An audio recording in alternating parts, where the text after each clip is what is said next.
Yan ang mga walang kaalaman at karunungan, mapangatwiran.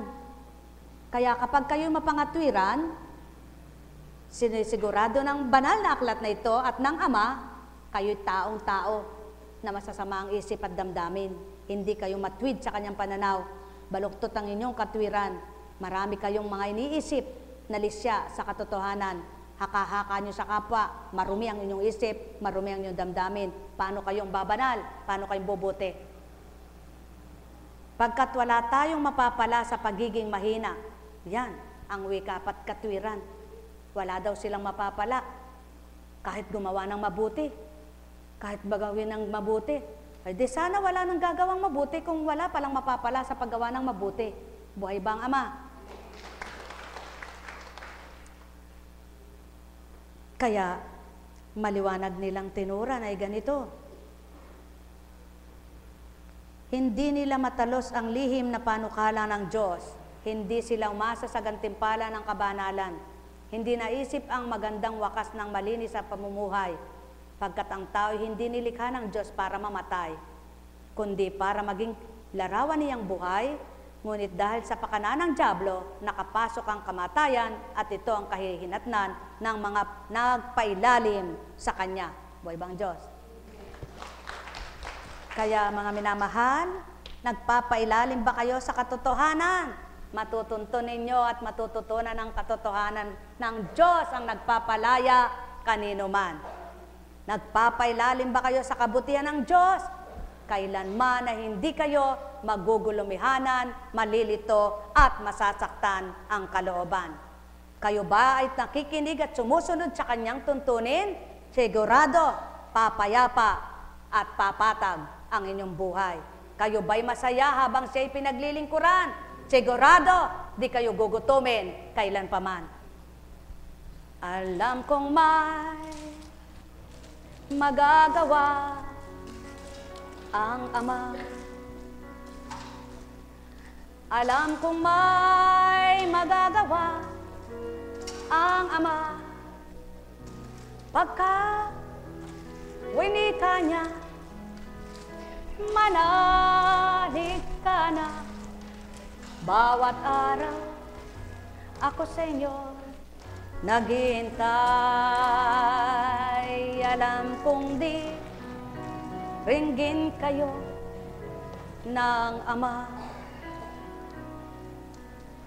Alam kong di ringgin kayo ng Ama. Pagka winika niya, manalig ka na. Bawat araw, ako sa inyo may nakalaan. Mayroong magandang mangyayari sa inyo, aking mga minamahal. Mayroong magandang mangyayari sa inyo, manalig o mangkin at tanggapin. Alam kong may magagawa ang Ama. Alam kong may magagawa ang Ama. Pagka winika niya, manalig ka na. Bawat araw, ako sa inyo may nakalaan.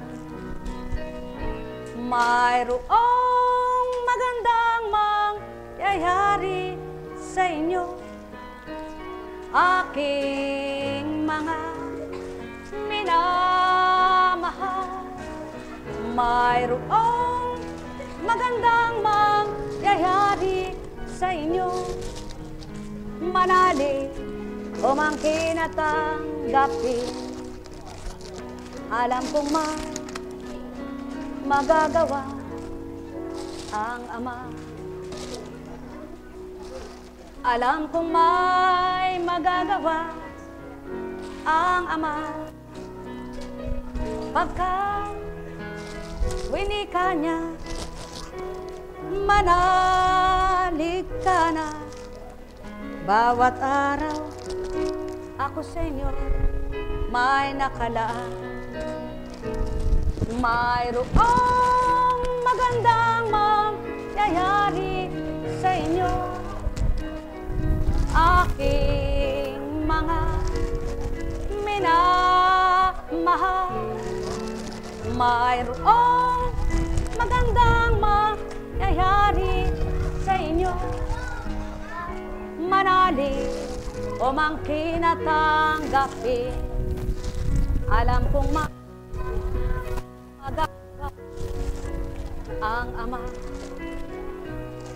Alam kong may magagawa ang Ama. Pagka winika niya, manalig ka na. Bawat araw, ako sa inyo may nakalaan. Mayroong magandang mangyayari sa inyo, aking mga minamahal. Mayroong magandang mangyayari sa inyo, manalig o mangkin at tanggapin. Alam kong may magagawa. Bukas na yan, 2 beses mag-magay. Di po ba lahat may laan? Ang Panginoon, ang Espiritu, marunong magpartisyon. Ang tao, kung ano lang ang maisip, kaya maraming tao, sige na sige ngayon, bukas walang kainin. Maraming taong ganun. Subalit pag nasa katalinuhan ka ng Panginoon, pinaparte niya yung buhay mo. Pinaglalaanan niya, marunong. Kaya ang tao, pag marunong sa budgeting, may talinong galing sa Diyos.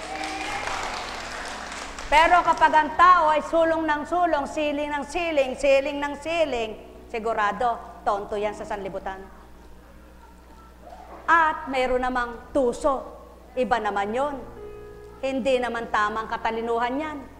Subalit, pag binigyan ka ng katalinuhan ng Ama na may 10 piso ka, alam mo bukas ay walang darating, tatabi mo yung iba. At matutuwa ka nang may dumating, wala kang inaasahan. Yun ang grasya. Yun ang grasya. Kaya, ang taong may talino, hindi ginagastos lahat yung 10 piso na yan. Tinatabi niya muna yung iba. Sapagkat binabudget niya, kikiputin niya yung sinturon niya. Pagkakasya niya yung itatabi niya yung para bukas. Ganyan ang taong nakakaipon. Sapagkat nagugulat siya, pinagsipi niya yung kinabukasan dahil alam niyang walang darating, biglang may dumating. Ganun ang grasya. Ganyan kumilos ang Ama. Subalit yung wala, sige ng sige. Ay, iubusin ko muna ngayon sa weteng. Bukas naman kaya baka may pambili. May pambayad ako. Meron. Hindi dumating. Patay ka. Puto lang kuryente mo. Mga minamahal, ganyan ang Diyos kung maglaan. Hindi yung sige-sige, sulong-sulong, sulong ka ng sulong. Sulong! Wala ka naman palang sandata, sulong ka ng sulong. Dapat, kapag ang Diyos ang nasa iyo, kung saan ka niya dalhin, alam niya may sandata ka. Sabi nga niya, ilalaban ba kita sa labanan na alam kong wala kang taglay? At wala kang sandata? Sino sandata mo siya? Kaya, ang taong bulagsak, walang mangyayari sa buhay. Ang taong madamot, walang dumarating. Sapagkat, pinid ng pinid, ayaw maglahad. Dakot ng dakot, ayaw magbigay. Subalit, magbigay ka, may magbibigay sa'yo. Boy Banjo. Kaya, ganon ang buhay dito sa lupa. Ang sabi nga, magbigay ka, bibigyan ka. Magmahal ka, mamahalin ka. Magbigay ka, magmahal ka, ang Diyos mo malulugod sa'yo. May 10 piso ka, inubos mo. Bukas naman kay may darating. Walang dumating. Kaya dapat, paglalaanan yung walang dumarating. Ngunit nananalig ka sa Diyos mo. Yun ang sinasabing pananampalataya. Alam mong walang darating, ngunit nananalig kang di ka pababayaan, kaya yung 10 pisong nasa sayo, tabi mo yung para bukas mo. Hanggang dumating, hindi mo alam, nadagdagan. At nang nadagdagan, natuto ka nagbigay. Aba, yun ang sikreto ng buhay. Sinabi ng Ama, ibinigay mong alam kung wala ka na, binigay mo pa sa kapwa mo, kaya ako magbibigay para sa iyo. Mga mahal, ganyan ang buhay, yan ang buhay, ganyan ang katotohanan. Kaya, kapag alam mong magsipi, may dudukutin. Sapagkat pag may sinuksok, may huhugutin. Mga minamahal, hugutin nyo ng hugutin ang lakas nyo sa Ama. Magsuksok kayo ng magsuksok ng kabutihan sa Kanya. At araw-araw aani kayo ng gantimpalang mainam mula sa Kanyang kapagpapala, sapagkat siyang tunay na pugad ng kabuti at kabanalan. Kaya ang sumasa Kanya, walang gutom ang tiyan. Buhay ba ang Ama? Buhay ba ang Ama? Tapat ba ang Ama? Kaya kayo, ang wikay ito, mga anak ko, tiwalay gawin nyo, wag salita lamang, gumawa kayo. Sapagkat wala ngang banal, subalit wala mang banal, may matuwid na magtuturo para bumanal ang makasalanan. Kaya nga, paging dapatin nyong gumawa ng tama, aani kayo ng tumpak na gawa. Sapagkat ang Diyos, Ama'y mahiwaga. Alam kong may magagawa. Anong ibig sabihin sa talinghagang iyon na hinambing lamang sa salapi? Kung ang lakas na binigay sa inyo ng Diyos ngayon ay kabutihan, gamitin nyo ngayon at magtabi kayo para bukas. At araw-araw na sinisidlan kayo, nakaipon kayo ng higit pang lakas, na sa hindi nyo namamalayan, higit kayong tumitibay, tumatatag. Halimbawa rin yan sa pamumuhay, halimbawa yan lahat sa buhay, halimbawa yan lahat sa pananalig at pananampalataya. Kaya't ang may pandinig sa inyo'y nakarinig, ang may mata ay nagliwanag. Alam kong may magagawa ang Ama. Alam kong may magagawa ang Ama. Pagkat winika niya, manalik ka na. Bawat araw, ako sa inyo'y may nakalaan. Mag-impok kayo ng mag-impok na di kakainin ng tanga, mga ngalawang at mabubulok lamang, upang pakinabangan yung mainam at di kayo mawalan. Alam kong may magkakaroon pa kayo ng buhay na walang hanggan. Magagawa ang Ama. Alam kong may magagawa ang Ama. Hindi pwede sa'yo. Pagka winika niya, manalik ka na. Bawat araw, ako sa inyo may nakalaan. Mayroong magandang mangyayari sa inyo, aking mga minamahal. Mayroong magandang mangyayari sa inyo, manalig umangkin at tanggapin. Alam kong may magagawa ang Ama. Alam kong may magagawa ang Ama. Pagka wimika niya, kabango niya.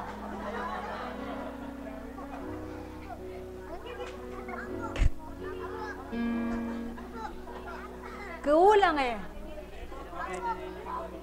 O, tito, sige, managana kayo. Teka, ala, ganyan pala eh, ayoko. O, ayan, sige. Isa-isa lang, basta meron na, gawin na rin. Sige, ito na. Babalik na naman kayo. Sige, ito na, doon. Dapat na rin. Doon na. Merong may puno niyan, nangalalaglag lang eh, manghingi kayo. Kaysa mabulok sa kanila. Tingnan nyo kung mabait sila. Pag di kayo binigyan, madamot nga sila. O, alis na dyan. Mayroong magandang mangyayari sa inyo, aking mga minamahal. Mayroong magandang mangyayari sa inyo, manali, umangkin at tanggapin. Alam kong may, yung mabait na yung bata na yun eh, pinabait. Mabait. Mabait na, nagbago rin. Salamat po. Panginoon. Walang hindi magbabago eh, no? Tignan mo yung bata na yung kakulit-kulit eh, ngayon kabait. Pumipila pa ngayon yun. Oh, yan, mababait ang mga tao rito eh.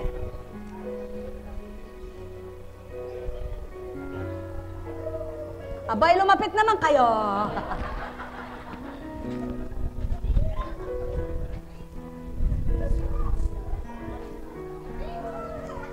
Pagdating sa inyo diyan, durog na.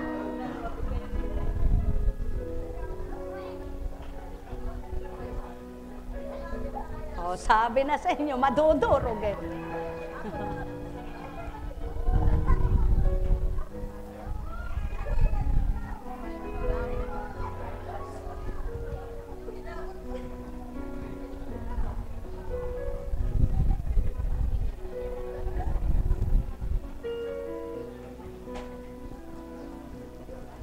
Lasa niya. Matamis. Matamis pala, makatikim nga. Buhay po ba ang Diyos? Titingnan nyo, baka may bantay. Wala po bang bantay? Masarap yung berde eh. Ano? Aba, masarap daw eh. Pahingin ang tatlo. Buhay po ba ang Diyos? Eh, paano pa kayong bebendisyonan yan eh? Nasa pagkatao. Kaya nga nang hihingi. Yan ang patuto. Pag nasa pagkatao ka, pahingi ka. Pag wala ka sa pagkatao mo, ganyan ang Diyos. Bigay ng bigay. Bigay ng bigay. Ang tao naman, abusado. Diba? Abusado. Ang tao, hingi. Ay, ako eka, wala niyan. Ba't ako eka, di binigyan yan? Yan, pinakita sa inyo. Ugaling tao. Pahingi nga. Masarap yan. Pag natikman, kundi pala eka. Ano? Bakit? Sapagkat iba't iba ang lasa ng bibig ng tao. Ang panlasa sa pagkain. May gusto sa karne, ayaw naman sa karne, gusto yung isda. May gusto naman ng gulay, ayaw ng gulay, gusto yung isda. Mayroon namang gusto lahat, karne, isda, at gulay. Maganda. Pero may tao namang puro karne ang gusto, kaya isip karne.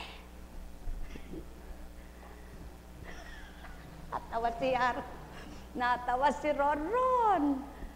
Ronron, mabait ka na ba, anak? Ay, kabait ni Ronron. Ay, kabait ni Ronron.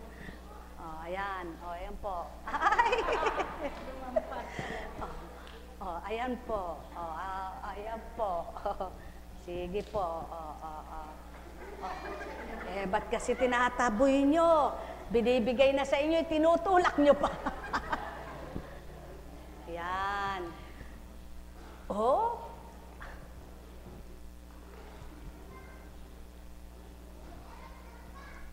Pag hindi kayo umiiwas, di kayo masasaktan. Pag umiiwas kayo, buhay po ba ang Diyos? O, de mabait po kayo, no? Narinig nyo po yung mensahe. Mabait kayo. Mabait talaga kayo. De uwi po kayong masaya pag mabait kayo. Pag masama loob nyo, uwi kayong galit. Buhay ba ang Diyos? Kaya, ano ngayon ang kailangan ng tao para lumigaya at sumaya? Aba, may nakatira pa pala dito.